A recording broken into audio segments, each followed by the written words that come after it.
Hola, hola. Hoy vamos a hablar acerca de las proteínas. El término proteína proviene del griego proteos, que significa primero, lo principal. Por sus características estructurales y funcionales, son esenciales para el mantenimiento de la vida y la salud. Constituyen el 50% del peso seco de las células. El consumo de proteínas es el eje sobre el que gira el resto de los nutrientes. De nada serviría una adecuada ingesta energética si no consumimos la cantidad necesaria de proteínas para nuestro organismo y el que él requiere.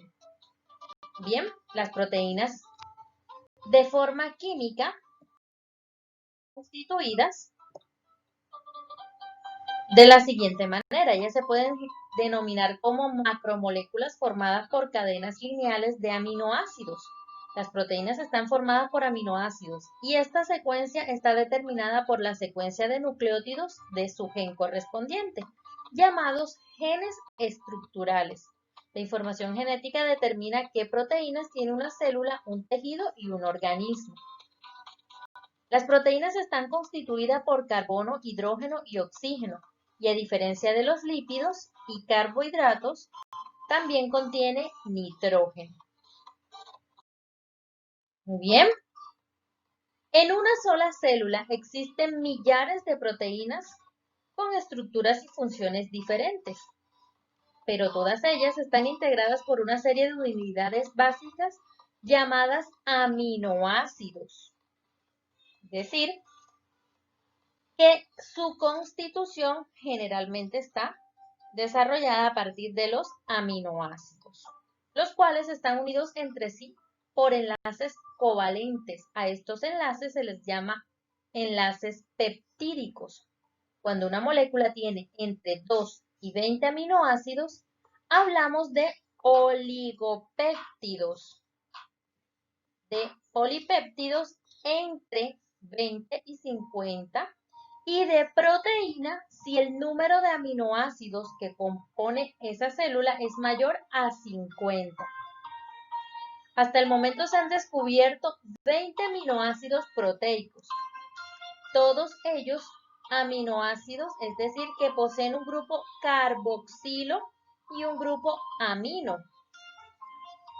Están unidos a un mismo átomo, un carbono 2, que se encuentra en la posición alfa con relación al primer carbono, y se diferencian entre sí por el resto de las moléculas o de cadena lateral, que puede ser un radical alquilo o un grupo heterocíclico o un fenilo. Los aminoácidos se denominan por su nombre comunes, que derivan del material de donde se aislaron por primera vez o de alguna característica propia. Por ejemplo, la asparganina, que se aisló en el espárrago, la glicina es dulce, etc. Suelen abreviarse por 3 letras, las 3 primeras letras de su denominación. Sin embargo, la tendencia más actual es la de utilizar únicamente una sola letra para facilitar las transcripciones y secuencias proteicas, con excepción de la glicina. El átomo de carbono en composición de alfa de todos los aminoácidos se encuentra unido a 4 grupos diferentes, por lo que tiene un carácter asimétrico. Esto hace que existan 2 posibilidades de reordenamiento de los 4 grupos alrededor del carbono asimétrico, dando lugar a 2 enantiómeros, el enantiómero D y L. Recordemos que D significa dextrógiro y L levógiro. Los aminoácidos presentes en las proteínas naturales corresponden siempre a la configuración L. Ahora, ¿cuáles son esos aminoácidos esenciales? El organismo humano ha perdido total o parcialmente la capacidad de sintetizar esqueletos carbonatados de algunos aminoácidos. Tendiendo a este criterio, los aminoácidos proteicos se clasifican en esenciales, semiesenciales y no esenciales. Los esenciales son aquellos que no pueden ser sintetizados en absoluto o a una velocidad suficiente para satisfacer sus necesidades. por lo que deben estar presentes en cantidades adecuadas en la dieta ingerida. Los semiesenciales son aquellos que pueden ser sintetizados por el organismo humano, pero a partir de precursores esenciales, por lo que depende de forma directa de la composición de la dieta. Los no esenciales son aquellos que se sintetizan fácilmente por las células de nuestro organismo. Los aminoácidos esenciales para el cuerpo humano son la isoleucina, la leucina, la valina, la fenilalanina, lisina, metionina, triptófano y treonina.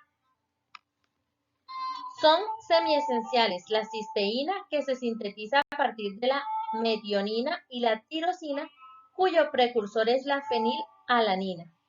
El resto, es decir, los demás 10, son no esenciales.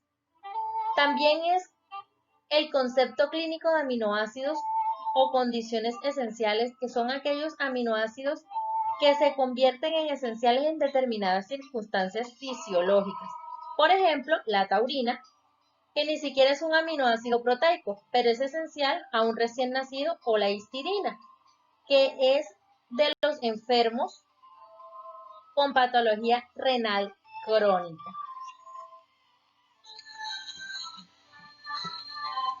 Observar en el presente mapa conceptual, las proteínas tienen diferentes formas de ser identificadas según su clasificación, que va a depender del carácter físico, si son solubles o no, del carácter químico, su estructura, del carácter funcional, a qué función pertenece, y del carácter estructural.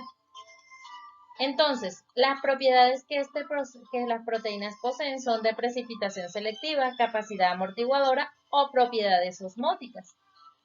También tenemos sus funciones como la enzimática, la hormonal, reconocimiento de señales, transducción de señales, estructural, regulación de la expresión genética, transporte, movimiento, de reserva y de defensa.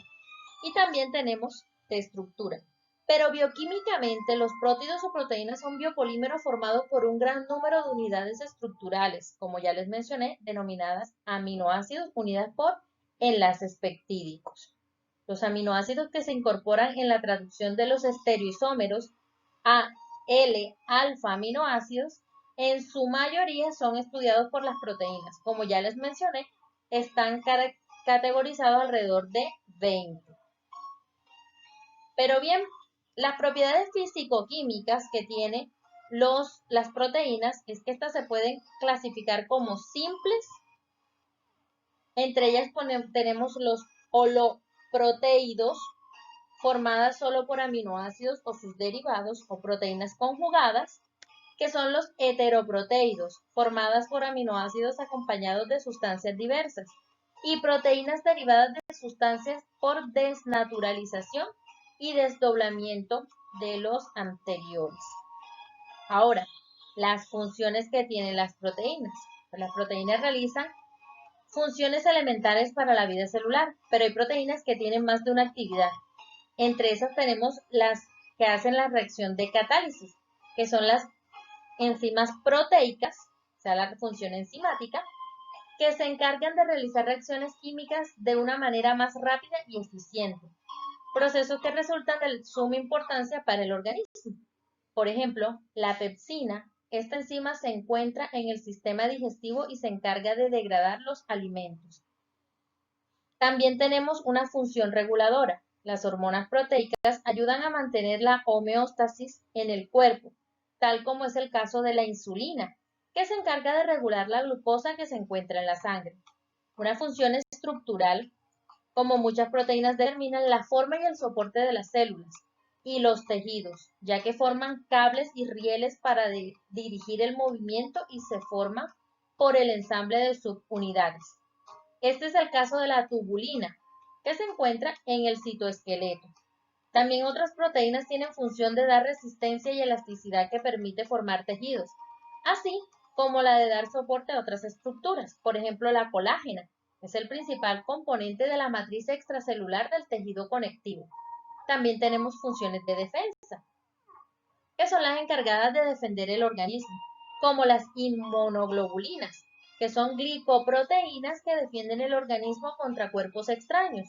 Otros ejemplos son la queratina, que protege la piel, así como el fibrógeno y la protrobrombina, que forman coágulos. También tenemos función de transporte.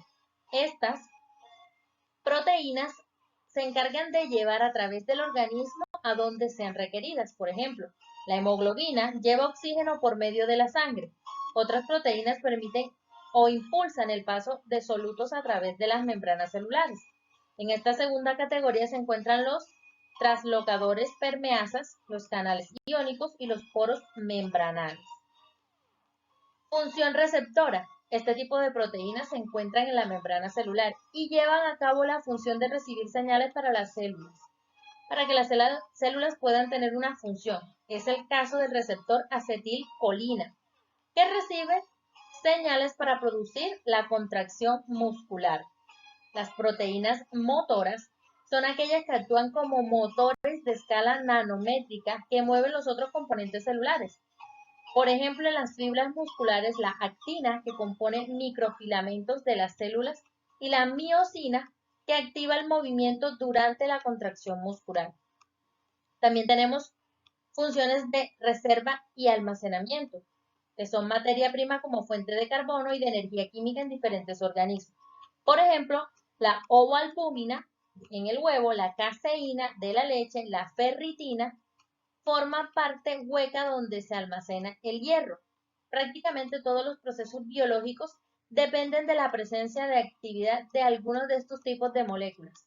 Muchas proteínas que se encuentran en el citoplasma colaboran además en el mantenimiento del pH, ya que actúan como un tampón químico. Por último tenemos las de estructura.